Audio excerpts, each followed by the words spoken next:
అందరికీ నమస్తే. నేను మీ రాధి. Welcome to Sri Arshanidhi. ఈరోజు మనం వారాహీదేవి అమ్మవారిని ధూమ్రవారాహి అవతారంలోని ధ్యానించి పూజ చేస్తాము. అటువంటి ధూమ్రవారాహి ఎవరు ఏమిటి అన్నది తెలుసుకుందాం. ఇకపోతే ధూమ్రవారాహి అనేటటువంటి ఆవిడ కోసం మనం తెలుసుకుందాం. చాలామంది ధూమ్రవారాహి, కిరాతవారాహి, ఆదివారాహి, స్వప్నవారాహి, బృహద్వారాహి ఇలాగా వారాహి అమ్మవారిలో కూడా 9 రకాలైనటువంటి అమ్మవార్లు ఉన్నారు.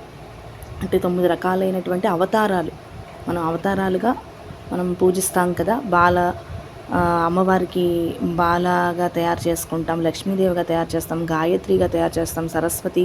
అలాగా వారాహి దేవతలో కూడా ధూమ్రవారాహి, స్వప్నవారాహి, ఆదివారాహి, కిరాతవారాహి, బృహద్వారాహి ఇలా ఉన్నాయి. ఈరోజు మనం ధూమ్రవారాహి గురించి కొంతవరకు తెలుసుకుందాము. మనకి అమ్మవారిలలోని శాంత స్వరూపమైనటువంటి భావన ఒకటి ఉంటుంది. ఎప్పుడు కూడా ప్రతి అమ్మవారిలోని కూడా అంటే మనం అమ్మవారిని మంత్రంతో తంత్రంతో కూడా పూజ చేయొచ్చు. మంత్రము అంటే మామూలుమైనటువంటి మంత్రాలు, అవి లలితా సహస్రనామాలు అవ్వచ్చు, లేకపోతే గాయత్రి సహస్రనామాలు అవ్వచ్చు. ఇలా సాత్వికమైనటువంటివన్నీ కూడా మంత్రాలు. ఇక తంత్రాలు అంటే అది శ్రీ విద్యా ఉపాసకులకి మాత్రమే అది సాధ్యం పడుతుంది. అటువంటి తంత్రం శక్తిలోని 5 వర్గాలుగా ఉన్నాయిట. అందులోనూ ఒకటి శాంతమైనటువంటి స్వభావం. ఎప్పుడూ కూడా అమ్మవారు పూర్తిగా ప్రశాంతంగా ఉంటుంది. అంటే మనకి లలితాదేవి ఎంత ప్రశాంతంగా ఉంటారు అలాగా. ఇక ఉగ్రంగా అంటే ప్రకాశవంతమైన కోపంతో ఉంటారు.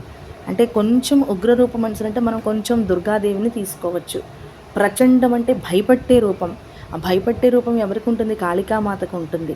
ఇక ఘోర అంటే ఇంకా భయంకరమైనటువంటి, మనం చూడడానికి కూడా కొంచెం భయపడతాం అమ్మవారిని చూడడానికి, అలా ఉంటారట.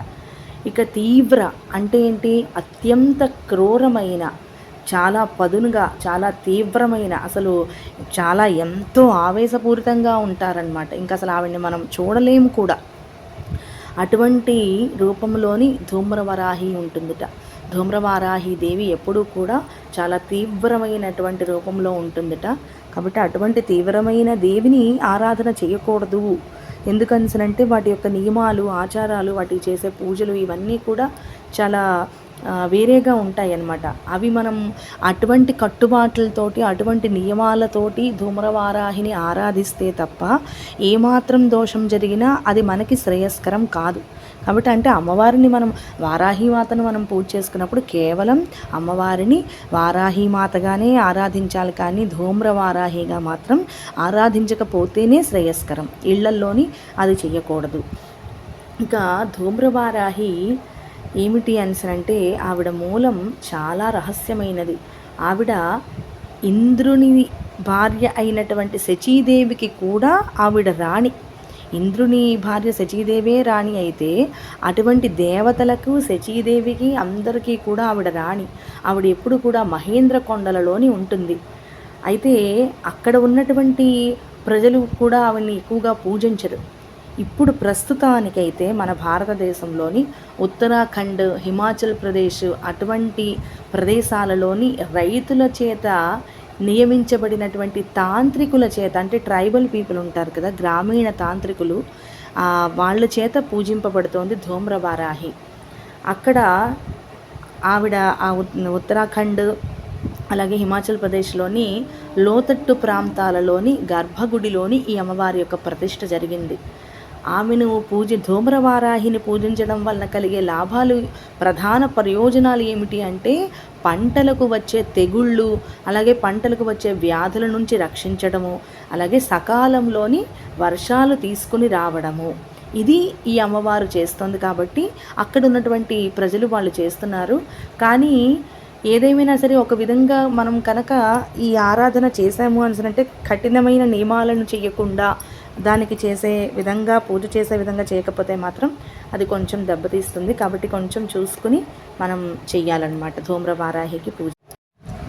చాలా దేవాలయాలలోని ఈ వారాహి నవరాత్రి పూజల్లోని భాగంగా అమ్మవారి ఆవాహన, నవావరణ పూజ, కుంకుమార్చన, వారాహి హోమము ఇలాంటివి చేస్తారు. అలాగే దుర్గా సూక్తం, లలితా సహస్రనామం, లలితోపాఖ్యానం ఇలాంటి పురాణ పారాయణం కూడా చేస్తారు. అయితే వామాచార తాంత్రిక సాధకులు ఎవరైతే ఉంటారో వాళ్ళు ఈ నవరాత్రుల సందర్భంగా శాంతికరణము, వశీకరణము, ఉచ్చాటనము, స్తంభనము, ఇక మళ్ళీ మరణము ఇలాంటి తంత్ర విద్యలను వాళ్ళు సాధనం చేస్తారన్నమాట. కానీ మనం సాత్వికమైనటువంటి పూజలే చేసుకుంటాం కాబట్టి ఆషాఢ నవరాత్రుల సందర్భంగా దుర్గా సప్తసతి, దేవీ మహాత్మ్యము ఇలాంటివి పారాయణ చేయడం ఎంతో శుభాలను కలిగిస్తుంది. అటువంటి ఈ ధూమ్రవారాహి తల్లి చూడడానికి నల్లటి రూపంతో, అలాగే ఒక చేతిలోని త్రిశూలాన్ని మరొక చేతిలోని పాశాన్ని పట్టుకుని ఉంటుంది. అంటే యముడికి ప్రతిరూపంగా ఈవిడ్ని మనం భావించవచ్చు.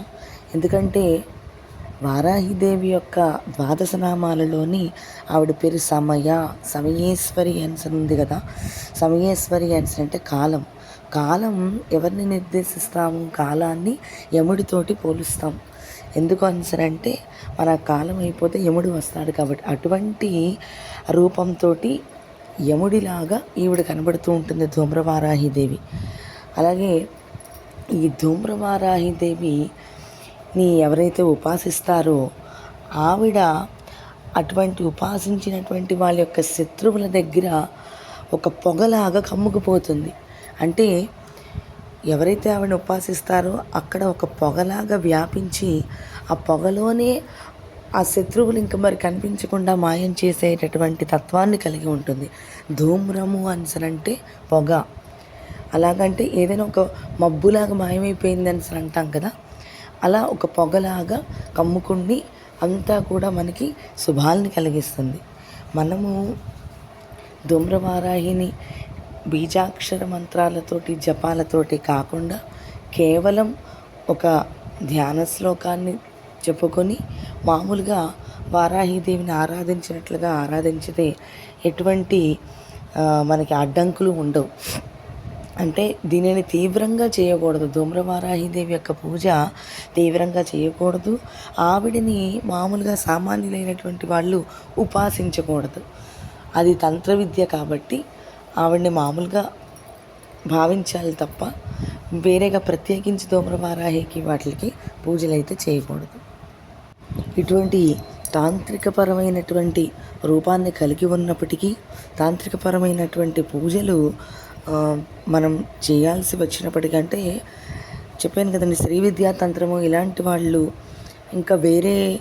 ఇంకా ఉపాసకులు అలాంటి వాళ్ళు మాత్రమే ధూమ్రవారాహిని పూజ చేస్తారు.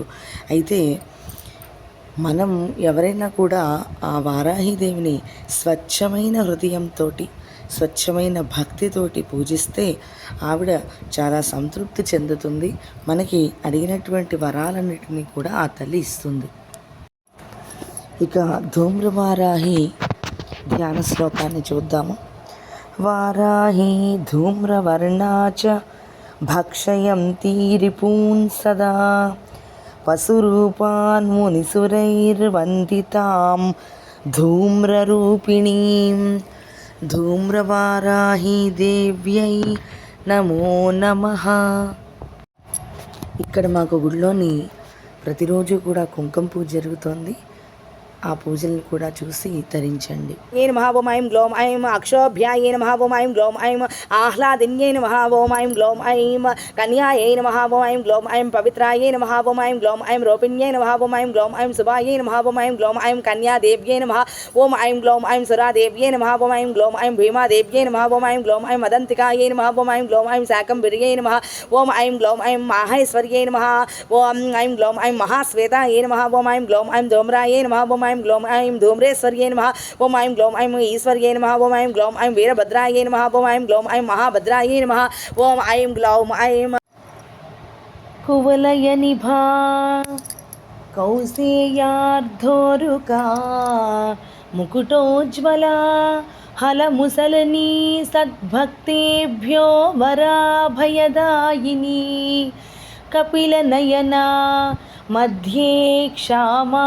కఠోరఘనస్తనీ జయతి జగతాం మాతః सा ते वराहमुखी तनुः तरति विपदो घोरा दूरात् परिह्रियते भयं स्खलितमतिभिर्भूतप्रेतैः स्वयं प्रियते श्रिया क्षपयति रिपूनीष्टे वाचां रणे लभते जयं वसयति जगत्सर्वं वाराहि यस्त्वयि भक्तिमान् स्तिमितगतयः सीदद्वाचः परिच्युतहेतयः क्षुभितहृदयाः सद्योन्नस्य दृशो गलितौजसः भयपरवसा भग्नोत्साहाः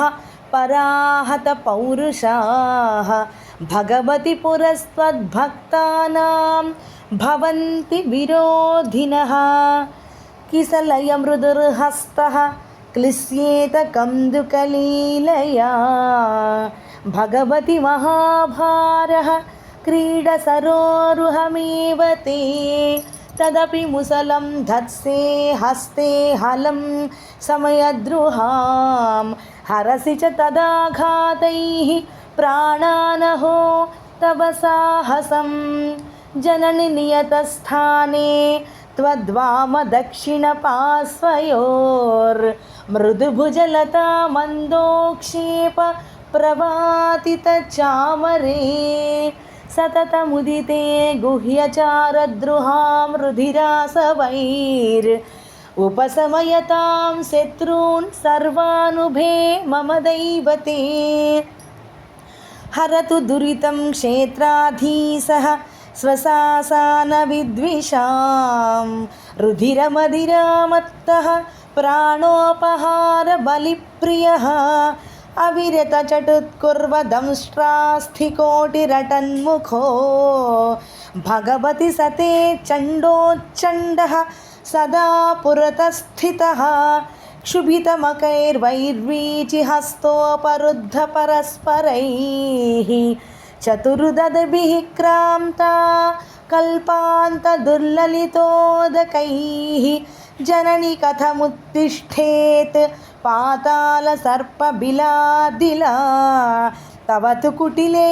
दंष्ट्राकोटि न चेदवलम्बनं तमसि बहुले शून्याटव्यां पिशाच निशाचरप्रमथकलहे चोरव्याघ्रोरगद्विपसङ्कटे क्षुभितमनसः क्षुद्रस्यैकाकिनोऽपि कुतो भयं सकृदपि मुखे मातस्त्वन्नाम सन्निहितं यदि विदितविभवं हृद्यैः पद्यैर्वराहमुखीस्तवं सकलफलदं पूर्णं मन्त्राक्षरैरिममेव यः पठति स पटुः प्राप्नोत्यायुश्चिरं कवितां प्रियां सुतसुखधनारोग्यं कीर्तिं श्रियं जयमुर्वराम् इति శ్రీవరాహముఖీస్తవః. ఈ వరాహముఖి స్తవాన్ని ఎవరైతే చదువుతారో వాళ్ళకి, ఎవరైతే దీన్ని సంపూర్ణంగా వింటారో భక్తి శ్రద్ధలతో, అటువంటి వాళ్ళకి కూడా ఆవిడ పరిపూర్ణమైనటువంటి ఫలితాన్ని ఇస్తుంది. ఎటువంటి ఫలితము అంటే సుఖము, సుత సుఖము అంటే ఏంటి, సంతాన ప్రాప్తి. మనకి సంతానము ఉన్న వాళ్ళకైతే కనుక చక్కగా ఆ సంతానాన్ని అభివృద్ధిలోకి తెచ్చి పుత్ర పౌత్రాభివృద్ధిని ఇస్తుంది. అలాగే సుఖాన్ని ఇస్తుంది, మానసిక సుఖాన్ని, ఇక అనేక రకాలైనటువంటి సుఖాన్ని ఇస్తుంది, ధనాన్ని ఇస్తుంది, ఆరోగ్యాన్ని, కీర్తిని, అన్నిటికంటే మించి మనకి ఏదైతే శ్రేయస్కరమో అటువంటి శ్రేయస్సుని, విజయము ఏదైతే మనకి కావాలో అటువంటి విజయాన్ని అమ్మవారు అందిస్తుందిట. అటువంటి ఈ వరాహముఖి స్తవాన్ని ఈరోజు మనం తెలుసుకున్నాము. ఓం శ్రీ వారాహీదేవ్యై నమో నమః. అందరికీ కూడా నా ఛానల్ నచ్చినట్లయితే దయచేసి సబ్స్క్రైబ్ చేసుకోండి. అండ్ మీ ఫ్రెండ్స్ తోటి, మీ రిలేటివ్స్కి కూడా షేర్ చేసుకోండి. Thank you.